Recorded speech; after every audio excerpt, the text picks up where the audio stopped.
Na China, gente, as vendas de caminhões elétricos dispararam 175% no primeiro semestre desse ano e já representam um quarto de todos os novos caminhões do país. Esse avanço surpreendeu analistas, derrubou projeções de consumo de diesel e pode antecipar o pico da demanda chinesa por petróleo, algo que antes era esperado para depois de 2026. A Sinopec e a CNPC, que são empresas estatais de petróleo, já começaram, inclusive, a revisar os seus cenários para os próximos anos. E para entender o que essa virada, representa agora nesse momento, a gente chama aqui o nosso professor Pedro Cortes, que já está aqui ao vivo com a gente, para poder trazer todos os dobramentos, todos os impactos sobre isso. Ele que é o nosso analista de clima e meio ambiente. Professor, muito bem-vindo aqui à nossa programação. Bom dia, Débora. Bom dia a todos. É um prazer estar com vocês e parabéns pelo novo estúdio. Ah, obrigada. Você viu? Estou chique agora, ó. Chique. Tenho bastante espaço aqui para poder a gente conversar.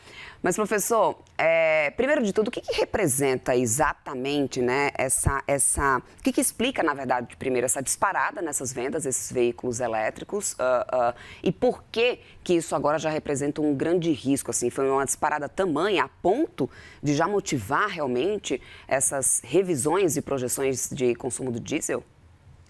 Então, Débora, isso faz parte de uma estratégia do governo chinês no sentido de reduzir a sua dependência de combustíveis fósseis, porque a China é um grande importador e ela entende que essa dependência representa um risco geopolítico.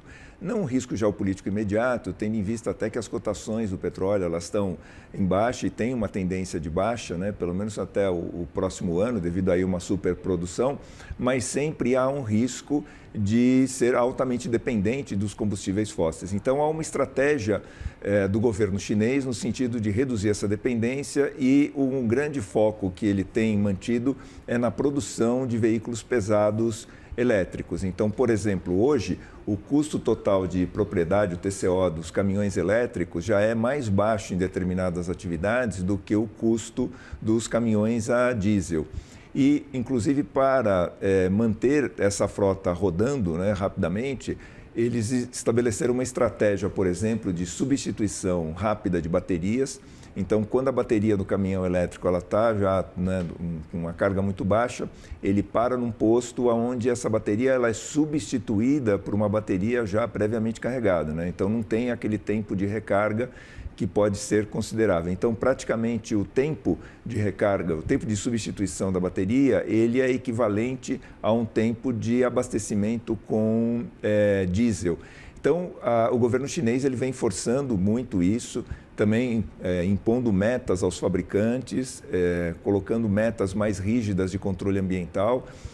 Isso pode soar até um pouco estranho quando a gente fala da China em relação a questões ambientais, mas eles já perceberam que a poluição ela tem um custo muito alto em termos de saúde, e isso acaba onerando o sistema de saúde, então eles também têm imposto metas mais rígidas em relação a questões ambientais. Então, há vários itens que levam a esse maior uso de caminhões elétricos, mas o principal mesmo é a China buscando reduzir a sua dependência de combustíveis fósseis.